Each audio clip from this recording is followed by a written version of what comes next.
ኮሎኔል ዘሪሁን ማሙዬ ይባላል። ሌተናል ኮሎኔል ዘሪሁን ማሙዬ ነው። እሺ በጣም ጥሩ።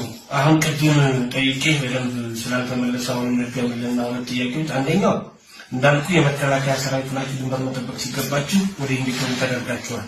እሱ አንድ። ሁለተኛ እስካሁን ከልምድ ካካበትከው አንፃር የራሱን ህዝብ በድሮን የመታ የመጀመሪያው መንግስት ነው ማለት ይቻላል። አንተ የምታውቀው ተሞክሯል እስካሁን የራሱን ህዝብ በድሮን የመታ እና ይሄን ሳሁን አሁን እንዴት ነው የምትገመግመው? እኔ በአጠቃላይ መንግስት አሁን እያደረገ ያለው ነገር ተገቢ አይደለም። ለምን መሰለህ?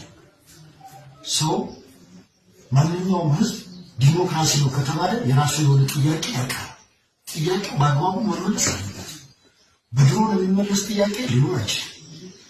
እኔ ሰምቻለሁ። ተኝቼ ሳንካ ላይ ጤና ባለሙያዎች ተመተዋል።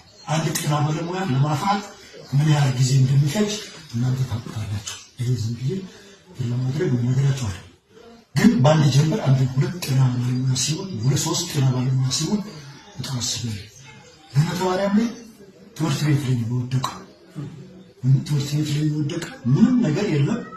ያው የተወሰነ ህብረተሰብ አግኝቷል። እሱ በድሮን መምታት እኛ ለቀይ መስቀል ነገር አለ። በድሮን በጭራሽ አንተ ሀገር ዜጋ ላይ ድሮን መጥተል ከሆነ ተገቢ ነው ብዬ አላምንም። ተገቢ አይደለም። ስለዚህ የድሮን ጥቃቱ እንደተባለው ዝም ብሎ የአማራን ህዝብ ለማጥፋት የተነሳሳ አይነት ሀሳብ መስሎ ነው የሚታየኝ።